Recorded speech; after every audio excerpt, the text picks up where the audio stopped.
네, 이제 소득세 할 차례입니다.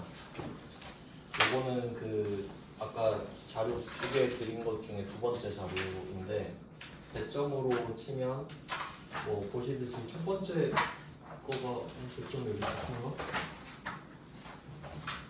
배점 15점 네. 두 문제에서 15점 이렇게 되거든요. 그러니까 사실 전산세무 2급의 꽃이라고 할 수 있는데 네, 사실 소득세가 엄청 방대하거든요. 진짜 많은데 우리는 딱 필요한 부분만.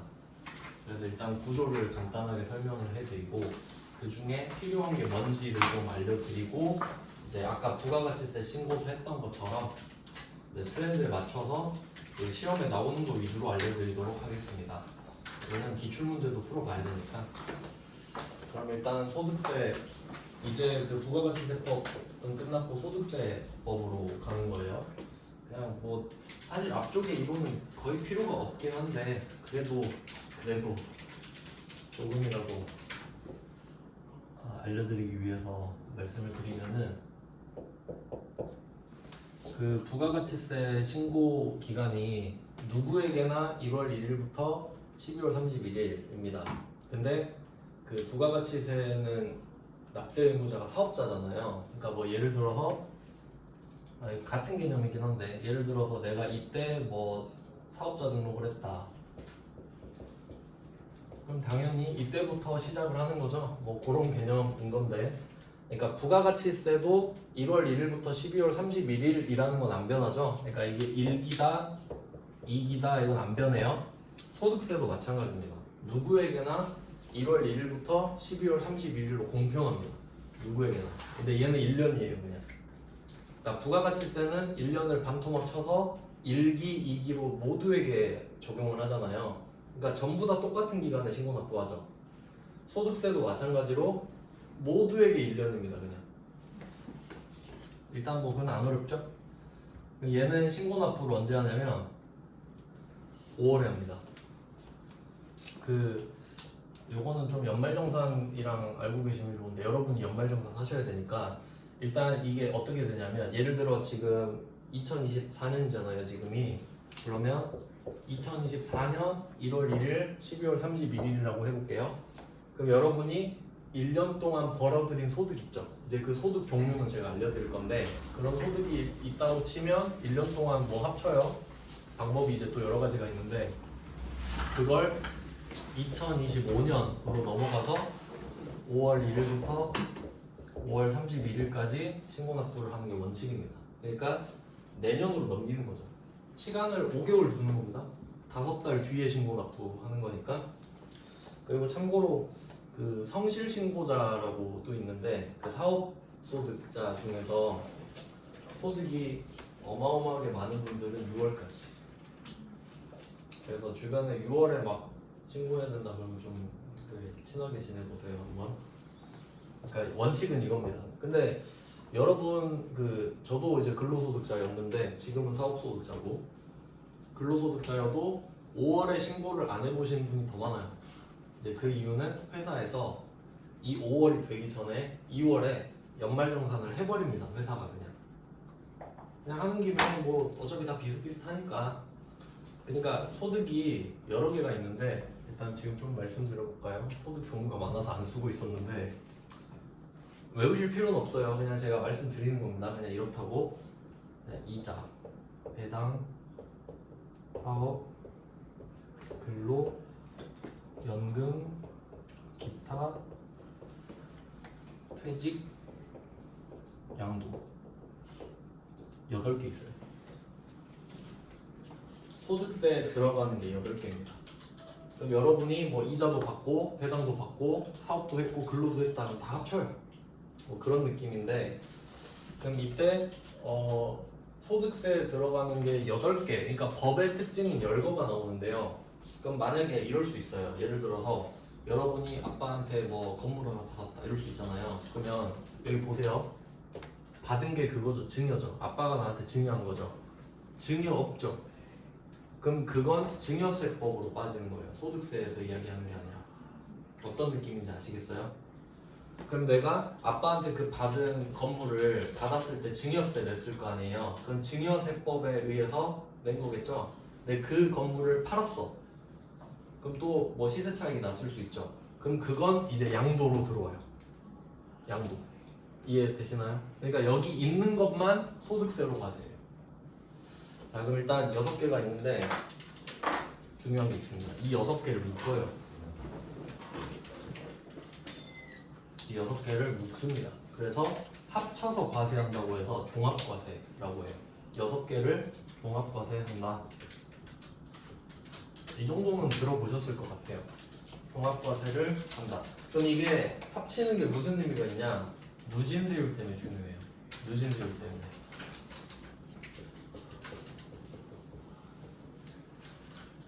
누진세율 어떤 느낌이냐면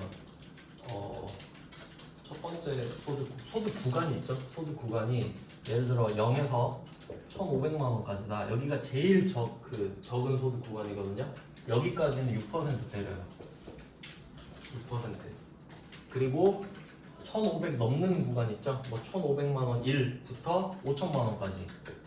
여기는 15%. 이것도 외울 필요 없습니다. 이거는 그냥 그 컴퓨터가 다 해주는 거지. 우리 그냥 근데 저는 이걸 외워서 해야 돼요. 저는 속산표도 다 외워요. 이거 곱하기 몇 해서 154만 원 빼고 막 이렇게 구해야 돼요. 저는. 그러면 이제 이 두 개만 봐도 느낌 오시죠? 그럼 여러분이 만약에 4천만 원을 번 거예요. 4천만 원. 이 기준이 또 따로 있긴 한데 정확히 4천은 아니에요. 또 여기서 뭐 빼고 해서 4천이에요. 그러면 그 4천이 됐다고 합시다. 그러면 여러분은 15% 구간에 들어오죠? 자, 이때 이 용어가 한계 세율이에요. 한계. 그러니까 여러분이 가장 마지막에 걸리는 세율이 15%란 소리예요. 그러면 여러분이 지금 4천이라 했잖아요. 4천에 15%를 때리는 게 아닙니다. 1,500까지는 6%를 때려요. 1,500까지는 1,500만 원 번 사람이랑 똑같은 세금을 내게 하겠다는 소리야. 그게 공평한 거 맞죠?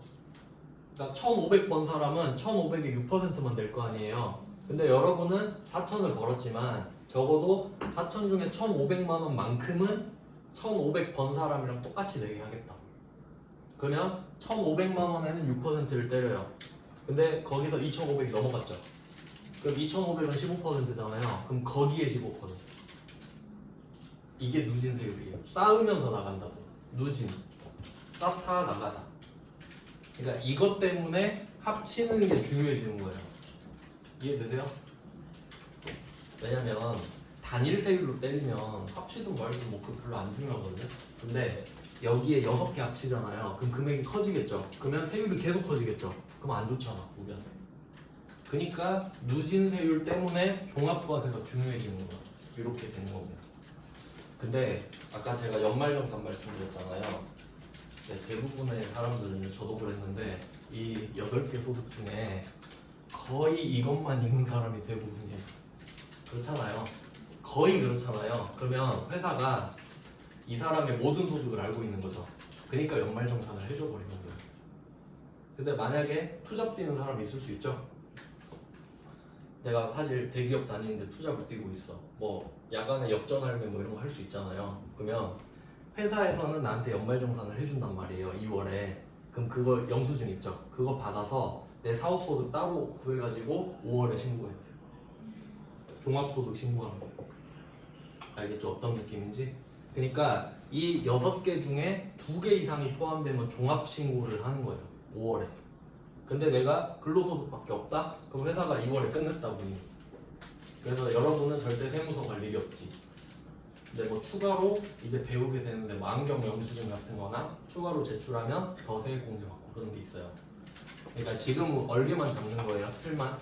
왜냐면 사실 이런 거 몰라도 되는데 그래도 배웠는데 이것도 모르면 안 된다 싶을 정도만 알려드리는 거예요. 엄청 이거 저는 이자소득, 배당소득 배우면서 울었어요 진짜. 책이 막 찢어져 있어요 진짜. 근데 여러분은 이게 중요하다는 거예요. 글로. 왠지 생각해봐요. 그러니까 역으로 생각하면 되거든요. 여러분이 전산세무 2급을 따려고 하는 이유가 이거 자격증 따서 인사팀 들어가려고 하는 거거든요. 맞죠? 그럼 인사팀이 뭐 하는 거냐? 근로소득 뭐 연가 이런 거 관리하고 연차 이런 거 관리하고 월급 이런 거 관리하잖아요. 그럼 당연히 소득세 알아야죠. 근데 그 사람들이 다 근로소득자 아닙니까? 그러니까 역으로 인사팀은 근로소득만 알면 되는 거죠. 이해되시죠? 왜냐면 그거밖에 안 다루니까. 법인세 팀은 법인세를 또 다루고 이렇게 다 따로 돼 있거든요. 그러니까 인사팀은 소득세. 그러니까 여러분은 세무 2급을 조져가지고 인사팀으로 갈 생각을 하는 거다. 뭐 그런 느낌이에요. 느낌은 이렇고, 그래서 우리는 근로소득을 위주로 볼 거고요. 그러니까 이 1년 동안 6개를 쌓는 거예요. 그리고 누진세율로 때릴 거지. 이제 이어지나요? 1년 동안 6개를 쌓는다. 그럼 얘네들은 뭐냐? 이거 느낌을 보세요. 그러니까 이 6개는 약간 좀 그 데일리, 먼슬리 막 이런 느낌이에요. 약간 정기적인 느낌. 근데 퇴직 양도를 생각해 보세요. 매년 퇴직하기 힘들죠. 매년 양도하기도 힘들 거예요. 팔 게 있어야 팔죠. 그러니까 얘네들은 약간 이벤트성이 강해요. 그러다 보니까 금액이 커질 수밖에 없어요. 왜 그런지 생각해봐요. 제가 여기서 6년이라고 정규직은 아마 3년인가 4년인가 그렇게 됐었는데, 그럼 퇴사를 딱 했어요. 퇴사를 갈겼습니다. 그러면 퇴직소득은 딱 그 하루에 받잖아요. 그 하루치 받는 거 아니죠. 나 4년치 몰아서 받는 거죠. 근데 야 이거 너 4년치 이거 1년에 다 몰아라, 누진세율로 때릴게 하면 억울하죠. 뭔가 좀 그렇잖아요. 4년으로 나눠줘야지. 그러니까 아 너네들은 이벤트성이 강해서 약간 몸집이 크구나, 그러면 좀 방법을 달리 해야겠다. 그러니까 따로 빼요. 자, 양도소득도 마찬가지죠. 내가 만약에 뭐 아파트 10년 보유하고 있었는데 뭐 한 2억 생겼다 차익이. 그럼 그 2억을 누진으로 때려버리면 억울하죠. 10년 동안 시세 오른 건데. 그러니까 아 너도 좀 억울하겠는데? 이런 느낌 있죠? 그러니까 덩어리가 3개가 되는 거예요. 그래서 이렇게 3개로 과세를 한다는 걸 분류과세라고 해요. 이 사실 자체를. 아시겠죠? 그러니까 소득의 구성은 6개잖아요. 근데 과세를 3개 한다. 종합, 퇴직, 양도 이렇게. 그러니까 그 사실을 분류 과세를 한다라고 해요. 이 3개를 분류 과세하는 거죠. 분류한다고. 너네들은 성격이 다른 것 같으니까. 자, 그러면 이렇게 된 거예요. 6개 뭉쳐서 종합 과세하고 이 3개는 분류 과세하고. 그러면 이때 여러분은 세금을 어떻게 떼는 거냐면 1년 동안 소득을 계속 모으는 겁니다. 소득을 계속 모아요. 그러면 1년을 합쳐서 누진세율을 딱 때리는 개념이죠. 근데 그 중에 특이하게도 1년을 기다려야 되잖아요. 원래는 주면서 바로 삥 뜯어가는 애들이 있어요. 대표적인 게 뭐 있을까요? 여러분 잘 아실 텐데. 복권 생각해봐요. 뭐 누가 30억 당첨됐다. 근데 실수령이 뭐 20억이나 이런 거 들어보셨죠? 바로 삥 뜯어가죠. 썼죠? 근데 맞아 20% 30% 이런, 얘도 누진세거든요. 3억까지 20%, 그 이후는 또 30% 이렇게 가는. 근데 또 거기에 지방소비세 붙어서 22% 33% 이렇게 가는데 진짜 많이 떼가요. 근데 복권은 왜 그러냐면 제 생각인데 이런 거죠. 복권을 종합과세로 넣어버리잖아요. 복권은 기타거든요. 딱 봐도 기타 같죠? 그러면 원래 소득 많던 사람 있잖아요. 원래 나 돈 많이 벌어. 그런 사람들이 복권 당첨되면 한계세율이 최대 45%거든요. 완전 깡패 아니에요? 근데 여기 지방소득세 붙으면 49.5예요. 항상 여러분 여기 1.1을 생각해야 돼요. 실제 세금 내는 거니까. 그러면 49.5죠. 그럼 절반이잖아요. 그러면 평소에 막 연봉 막 5억 되는 사람이 로또 당첨되잖아요. 그럼 그 금액의 절반이 세금이에요. 근데 내가 당첨되면은 그냥 그 6% 내고 막 이런 느낌이야. 그럼 뭔가 좀 그렇잖아요. 그리고 국가도 안정적인 수익을 생각하고 싶지 않겠어요? 그러니까 누가 당첨되든 똑같이 세율을 때려버리는 것 같아요. 제 생각에는. 그럼 그런 애들은 주면서 바로 원천징수를 해버리는 거거든요. 그러니까 월급 줄 때 빼버리는 것처럼. 왜냐면 그럼 그 돈은 걱정 안 해도 되니까 세금 거들. 그러면 그렇게 해버리면 그 그 세후 금액 있잖아요. 여러분이 로또 당첨됐어. 20억 받았어. 그럼 그걸 종합에 넣으면 어떻게 되겠어요? 나 세금 냈는데 또 넣어갖고 또 누진세율 맞아요? 그러면 안 되죠. 그럼 걔는 특이하게 줄 때 원천징수를 해버렸잖아요. 그럼 이제 종합에 들어가면 안 되지. 맞죠? 그럼 이중과세 돼버리니까 그러면 그런 애들은 어떻게 되냐면 분리과세라고 해요. 종합과세에서 분리됐다는 뜻이에요. 그러니까 여기에 반대가 분리과세거든요. 종합에서 분리됐다는 소리입니다. 그래서 이런 식으로 말장난을 어떻게 하겠어요? 이렇게 말장난할 수 있겠죠. 퇴직소득과 양도소득은 분리과세한다. 틀렸죠? 분리과세니까. 근데 말장난 충분히 들어갈 수 있죠? 그런 약간 원초적인 말장난을 해요. 우린 그런 거 맞춰야 되고. 왜냐면 이거 하나씩 다 물어봐 버리면 우린 못 맞춰요. 왜냐면 우린 근로소득만 조질 거거든요. 그러니까 지금 틀만 알려드리는 거야. 이런 느낌으로 굴러간다. 근데 이건 중요하거든요. 분리과세가. 그러니까 종합과세랑 분리과세가 반대라는 거 이거 되게 중요합니다. 이해되세요? 다시 좀 느낌을 정리를 해보면 저는 이렇게 표현해요. 이렇게 바구니가 하나 있는데 1년 동안 계속 소득을 모으는 거예요. 6개만. 이 2개는 안 모으겠죠? 분류 아예 방법이 다르니까. 그러니까 거의 우린 이건 몰라도 돼요. 그럼 이렇게 막 모아요. 이자도 모으고 배당도 모으고 사업도 모으고 이렇게 모아요. 그러면 여기에 들어가는 애들은 세금을 떼지 않은 애들만 들어가야 된다고요. 왜냐면 세금을 걷기 위해 모으는 거잖아 지금. 모아서 누진세율 때려버리려고. 이해되시죠? 그러니까 세금을 과세하지 않은 것들만 여기 들어가야 된다는 소리예요. 근데 옆에서 어떤 애가 과세를 해버렸어요. 그럼 여기 들어가면 안 되죠? 이게 분리과세라는 소리예요. 너는 원천징수로 과세를 분리했으니까 일로 들어가지 마. 그럼 너 세금 또 내야 되잖아. 그래서 분리과세가 되게 중요한 겁니다. 아시겠죠? 이 정도 아시면 돼요, 여러분. 틀을. 그러면 이렇게 하고요. 그리고 얘네들이 이제 8개의 소득이 있잖아요. 그럼 이걸 좀 대표로 말씀드릴게요. 근로소득이랑 사업소득 2개만 대표로 말씀드릴게요. 이 2개가 사실 제일 중요하니까. 그러면 근로소득은 원래 이름이 총급여액이에요. 그러니까 총급여액 하면 여러분이 1년 동안 받은 급여액을 말하거든요. 왜냐면 1년 기준이니까. 절대 소득세에서는 월 단위로 말 안 해요. 왜냐면 과세 기간이 1년이니까. 자, 그럼 총급여액이라는 게 여러분이 1년 동안 받은 근로소득입니다. 그러니까 명칭은 총급여액인데 개념은 이게 근로소득이 되는 거예요. 아시겠죠? 개념은 그런 거예요. 근데 이게 사업소득이라는 걸 얘기해볼게요. 그 다음에 옆에는 사업소득이 있어요. 이게 개인 사업자로 치면은 그냥 뭐 매출액 이런 거예요. 사업소득. 그러니까 근로소득과 대비되는 개념인 거죠. 자, 근데 이때 빼는 게 있어요. 빼는 걸 우리가 공제라고 하는데 사업소득은 이때 필요경비를 빼줘요. 필요경비를 빼. 이게 진짜 중요한 거예요.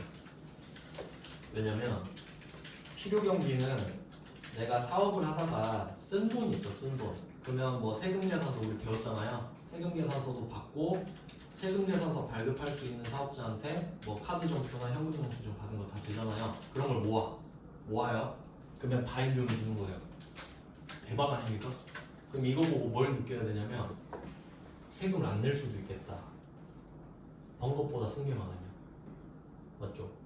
사업은 충분히 그럴 수 있죠. 그러면 결손금이 쌓여서 세금 안 내요. 그런 게 없잖아. 그러니까 돌려주진 않더라도 일단 세금을 내라고 하진 않아요. 그러니까 마이너스가 날 수 있다라는 게 중요해요. 자, 그리고 이거 뺀 거 있죠? 뺀 걸 뭐라고 그러냐면 이게 진짜 중요한데 사업소득 금액이라고 합니다. 왜 중요하다고 할까요? 위에는 소득이죠? 밑에는 소득 금액이죠. 이 2개 혼용하면 안 돼요. 개념이 아예 다르죠? 그러니까 사업 소득은 0일 확률이 좀 낮은데 사업 소득 금액은 0 아래로 떨어질 수도 있는 거예요. 이거 진짜 중요합니다. 약간 어떤 느낌이냐면 회계 처음 배우면 수익이랑 이익 막 섞어 쓴 사람 있잖아요. 그 정도 차이인 거지. 수익이랑 이익 느낌 아닌가요? 둘은 절대 다른 거죠. 그래서 사업 소득은 그래서 그 막 부자 아빠 그 책 아시나요? 부자 아빠 가난한 아빠 유명한 그 있는데 거기 보면은 이런 거 나와요. 사업자들은 먼저 쓰고 남는 걸 세금을 낸다. 그러니까 여기에 슈퍼카 여기 들어가는 거예요. 슈퍼카 여기 사는 거예요. 나 저 차 사느라 세금을 못 내요 이러고 타고 다니는 거죠. 네, 그래서 차를 싫어해요 국세청. 근데 여러분 이제 근로소득자로 갈게요. 저도 이쪽에 가까운데 근로소득자도 자기가 번 돈 다 쓸 수 있죠. 근데 국세청은 그런 건 없다고 생각해요. 말이 되니 그게? 그럴 리가 없어. 너는 알뜰하게 썼을 거야 해서 소득공제를 해줘버려요. 지들 마음대로. 정말 잔인한 것 같아요. 저 옛날에 막 있는 거 다 써봤는데 그래도 세금은 내요. 그러니까 근로소득자는 여러분 진짜 있는 돈 다 쓰셔도 세금을 내야 된다는 소리예요. 그러면 이때 얘도 뭐 뺐죠? 그러면 남는 게 근로소득 금액 이렇게 되는 거예요. 근로소득 금액이 남겠죠. 그 차이 아시겠어요? 부자들은 아니 사업자들은 여기에 차를 넣는 거고 우리는 이걸로 모아서 차 사는 거고 뭐 이런 차이야. 근데 물론 이것도 스킬이 되게 중요해요. 법을 다 알아야 되고 막 마음대로 안 됩니다. 요새는 진짜 잔인하게 많이 해놨어요. 네, 그냥 이 정도 차이 아시면 돼요. 그러니까 이 6개 중에는 어떤 것들은 필요 경비를 다 인정해 주는 게 있고 어떤 것들은 국세청이 지 마음대로 그냥 금액을 정해서 공제를 해줘 버리는 게 있다. 근데 대표적인 게 이 둘이니까 이 정도 알고 계시면 되고 그리고 가끔씩 시험에서 이것까지 나오니까 사업소득은 사실 시험에서는 안 나오고요. 기타 소득이 좀 나와요. 아까 말씀드린 복권 이런 거. 그럼 기타 소득은 필요 경비를 인정해 주거든요. 그러니까 이 정도는 좀 기억을 해놓을게요. 아, 기타 소득은 필요 경비를 인정해 주는구나. 그러면 빼고 남은 게 기타 소득 금액이 되겠죠. 요거는 이걸 좀 기억하시면 제가 가끔씩 언급을 할게요. 시험에 필요할 때가 있어요. 그러면 뭐 이 정도 말씀을 드리고 다시 이쪽으로 가서 그러면 8개가 있다고 했는데 퇴직과 양도는 아예 방법이 다르다 그랬죠. 그래서 이 얘들은 우리가 이름만 알면 돼요. 니들은 따로 가 있고 우리는 지금 이 6개가 중요하거든요. 그러면 이 6개는 필요 경비를 빼든 소득 공제를 빼든 어쨌든 뭘 빼겠죠. 빼고 남으면 이자 소득 금액, 배당 소득 금액 이런 게 남을 거 아니에요. 소득 금액 6개가 그걸 합친 게 종합 소득 금액이에요. 이제 시작하는 거예요. 이제. 알겠죠? 그래서 제가 일부러 여기부터 적은 거거든요. 왜냐면 위에가 너무 복잡해서 그래요. 느낌 아시겠어요? 그러니까 뺄 거 빼고 모아 놓은 게 종합소득 금액. 근데 거의 대부분은 근로소득 금액이 종합소득 금액이 되겠죠. 다른 소득 금액이 없으니까. 근데 우리는 그런 사람을 공부한다고 지금. 뭐 그런 느낌이에요. 그래서 근로소득 금액과 다르지 않다 이렇게 생각을 할게요.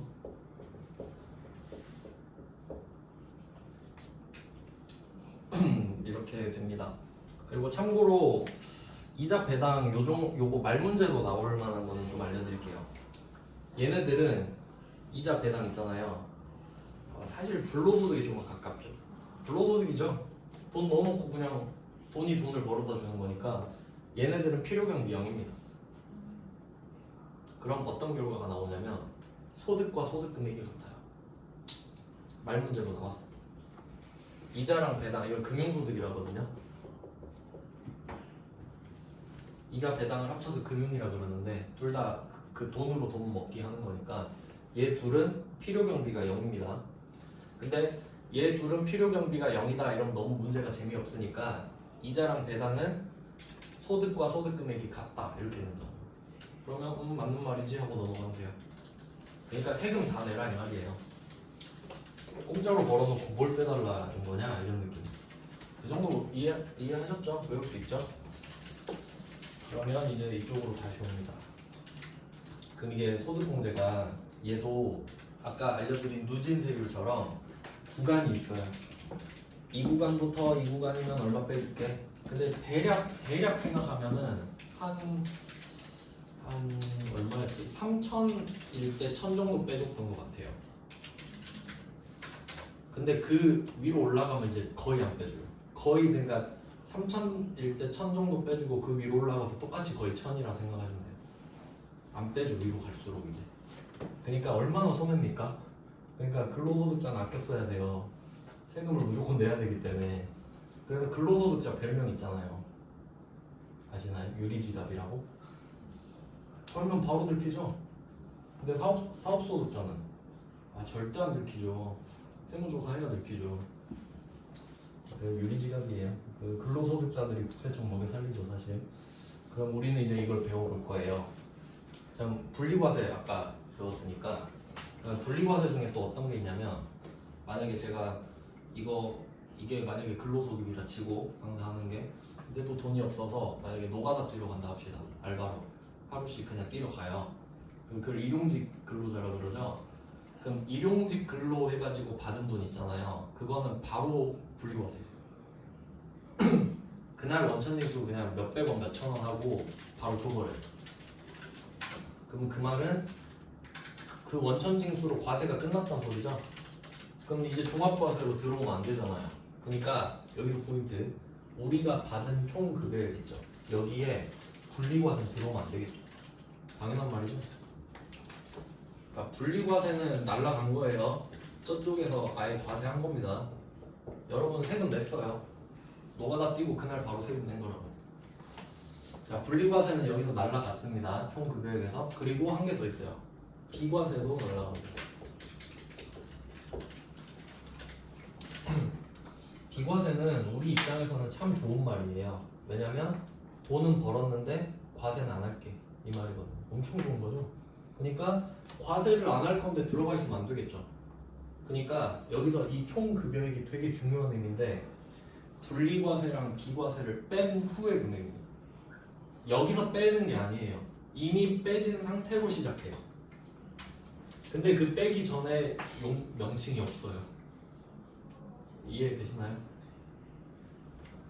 그러니까 예를 들어 볼게요. 만약에 내가 회사에서 뭐 한 4천 받고 노가다 뛰어서 한 1,000 받은 거예요. 1년 동안. 그러면 총 5천 받았죠. 내 생각엔 난 5천 벌었네 이렇게 생각하잖아요. 근데 국세청이 생각하기에는 1,000만 원은 그날 몇천 원, 몇백 원씩 냈을 거 아닙니까? 그럼 국세청은 그걸로 과세를 한 거야 나한테. 그러니까 4천만 보고 있는 거죠. 이제 너 4천에 대해서 과세를 해볼게 이런 느낌이죠. 그러니까 우리 생각과 제 생각은 다른 거지. 근데 우리는 국세청의 용어를 배우는 거예요. 우린 5천이라 생각해도 국세청은 4천이라 생각하니까.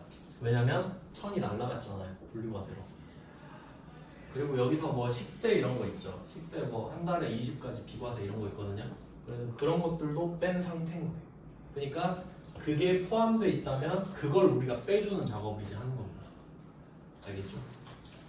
그런 느낌이에요. 자, 그러면 이렇게 구조가 있는데 여기서 한 구간은 외워야 되거든요. 나온 김에 바로 알려드릴게요. 그러니까 첫 번째 구간인데 첫 번째 구간이 0부터 500만 원이거든요. 0부터 500. 한 개만 외우면 돼요. 안 어려워요. 그러니까 0부터 500이니까 500만 원 이하겠죠. 500만 원 이하는 소득공제로 500만 원의 70%를 빼줍니다. 70%를 공제해줘요. 이거 처음에 되게 많이 헷갈리는데 잘 생각해보세요. 여러분이 1년 동안 500을 벌었다 쳐봐요. 딱 500. 그러면 국세청이 와가지고 너 500 벌었네? 그러면 500 중에 70%는 썼다고 쳐줄게. 빼준다는 소리예요. 그리고 그러면 30%가 남았던 소리겠죠. 그럼 그 500의 30%를 과세하겠다 이 말이지. 그러면 이때 이 퍼센트도 좀 알고 계시면 좋은 게 이거 가지고 문제를 냈었어요. 그러니까 어떻게 냈냐면 500이면 150은 거의 다 외우고 있거든요. 왜냐면 이게 정해진 거니까. 그러니까 정확히는 이하를 빼야 이렇게 맞아떨어지죠. 500만 원이면 150만 원 남는 거 맞죠? 근데 옛날 문제에서 이런 걸 낸 거예요. 어떤 사람이 소득 금액이 300이야 이렇게 된 거예요. 그러니까 총 금액이 300만 원이야. 그럼 우리는 500이 150인 것만 외웠는데 300 어떻게 계산해야 될지 모르는 거야. 근데 세율을 알고 있으면 300의 30%를 곱해서 찾았겠지. 그러면 300의 30%를 곱하면 90만 원이죠. 그렇게 문제를 풀어야 했던 게 한 문제가 있어요. 옛날 제가 만들었던 자료에. 근데 요새는 그렇게까지는 않네요. 왜냐면 아까 말씀드렸던 대로 이 자격증을 통해 여러분을 입력하는 기계로 만들고 싶은 것 같아요. 지식을 탑재하지 말고 시키는 대로 해. 약간 이런 느낌으로 바뀌고 있어요, 시험이. 뭐 맞춰서 알려드려야지 어떻게. 그래서 요거를 하나 구간을 외워주세요. 500은 70%를 뺀다. 그러니까 150이다. 즉 이 말은 총 급여액 500만 원이다 라는 말이랑 근로소득 금액 150만 원이다 라는 말이랑 같은 말이에요. 알겠죠? 아직 빼기 전이냐 뺀 후냐 그 정도 차이만 있는 거지 둘은 완벽하게 똑같은 말입니다. 그러니까 왔다 갔다 하면서 문제를 내요. 이 정도 말씀을 드리고 이제 좀 자료를 볼까요? 이제 맞춰서 어떻게 풀어야 되는지. 이것도 그 116회부터 넣어놨는데 요거는 그 회차 옆에 보시면은 제가 막 숫자 써놨거든요. 이거 왜 써놨는지 혹시 아시겠나요? 이거 기출문제 다 들어가서 해야 되거든. 근데 제가 해보니까 수험번호 찾는 게 좀 빡치더라. 그래서 적어놓은 거예요. 그러니까 여러분 기출문 다운받고 바로 이거 입력하시면 돼요. 번호는 똑같은데 뒷번호가 다르죠. 감독번호가. 근데 참고로 이거 116회 맨 앞에 있는 거 있죠. 저번 시험. 이거 완전 폭탄이었어요. 처음 낸 유형이었어요. 그러니까 요거는 그 꼬표 치시고 맨 마지막에 풀어보세요. 그러니까 이거 폭탄인데 처음 풀면 이게 뭐지 이럴 거 아니에요. 그러니까 요거는 마지막에 풀도록 하고요. 115회까지가 정상적인 문제거든요. 느낌만 좀 보고 좀 쉬고 나서 계속 써봅니다. 어떻게 할 거냐? 그럼 지금 이 115번, 115회 1번 있죠? 5점으로 돼 있는 거. 이게 인적공제 파트거든요. 인적공제. 아마 들어보신 분도 있을 것 같은데 여기에서 어디에 속하냐면요. 그러니까 지금 근로소득 금액이 종합소득 금액이 된다 그랬죠? 근데 여기 소득공제가 두 개 있는데 정확히 말하면 얘는 종합소득공제라고 따로 있는 거예요. 그러니까 위쪽의 소득공제는 그 위에 있는 소득에서 한번 빼준 거고 종합소득공제는 종합소득 금액이 모여서 만들어졌잖아요. 그럼 모인 다음에 한번 또 빼주는 거예요. 그러니까 여기에 인적공제가 있어요. 엄청 중요합니다. 이거는 그냥 시험에 지금 내는 거죠? 냈죠? 이게 중요하다. 그러니까 이거 배우면 된다 이 말이죠. 자, 인적공제는 내 부양가족 때문에 소득을 공제해 주는 겁니다. 그리고 한번 생각해 볼게요. 이 정도는 좀 상식으로 알고 계셔야 되는데 지금 보시면 소득공제가 있고 세액공제 어딨지? 공제돼 있네. 자, 이렇게 제가 파란색 밑줄 쳤잖아요. 여러분이 지금 이 구조를 이해하실 수는 없어요. 근데 밑에는 거의 안 중요하고요. 가산세 이런 거는 보셨잖아요. 그러니까 느낌을 보면은 그 부가가치세랑 한번 비교해 볼까요? 부가가치세 배웠죠? 과세표준 뭔지 아세요? 공급가액이죠. 끝이죠. 부가가치세 과세표준 뭐야? 공급가액 그거 끝이잖아요. 근데 보세요. 소득세 과세표준 뭐야? 하면 일단 비과세 분리과세 빼서 총 금액 구하고 소득공제 구하고 종합소득 금액 넣고 인적공제에서 소득공제 한 다음에 과표 나와요. 못 구하지. 그러니까 부가가치세를 제일 먼저 배워요. 제일 쉬우니까. 그냥 10% 때리면 끝이죠. 그러니까 과세표준은 모든 세법에 있는데 그냥 말 그대로 표준이 다른 거죠. 인적공제 구성만 좀 시험에 나올 만한 거? 인적공제는 이렇게 사람에 대해서 이거 말씀드려야지. 소득공제랑 세액공제 이 차이가 뭐냐면 둘 다 들어보셨죠? 그러니까 뜻은 소득을 빼주겠다. 세액공제는 세액을 빼주겠다 이거거든요. 그러니까 소득공제는 네가 번 돈이 아닌 것처럼 해주겠다는 뜻이고 세액공제는 네가 내야 될 세금에서 세금을 없는 걸로 해주겠다. 둘 다 좋은 거 맞죠? 어쨌든 좋잖아요. 근데 뭐가 더 좋냐 이걸 판단할 줄 알아야 돼요. 원래는. 왜냐면 부가가치세는 여러분이 합법적으로 세금을 줄이는 방법이 없거든요. 맞죠? 그냥 거둔 만큼 내야 되잖아요. 근데 소득세는 이런 것들이 있거든요. 선택권들이 옵션을 잘 선택할 수 있거든요. 그래서 이거 세율 있죠. 이거 누진세율이라고 말씀드렸죠. 누진세율. 그럼 이 말은 사람들마다 한계세율이 다르다 이 말이죠. 한계세율이 사람마다 다 다르다는 거예요. 그리고 생각을 해봅시다. 국세청이 소득공제 100만 원을 해주겠대요.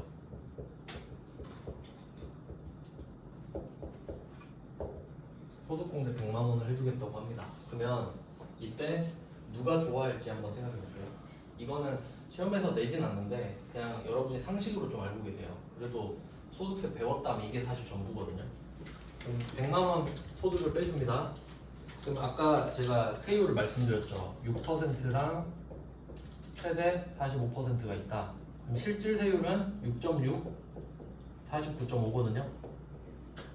어떻게 해석하셔야 되냐면 이 두 사람이 있다고 할게요. 비교를 위해서.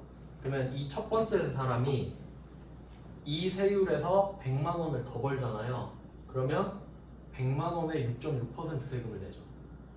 100만 원 더 벌면 이 사람 세율이 6.6이니까.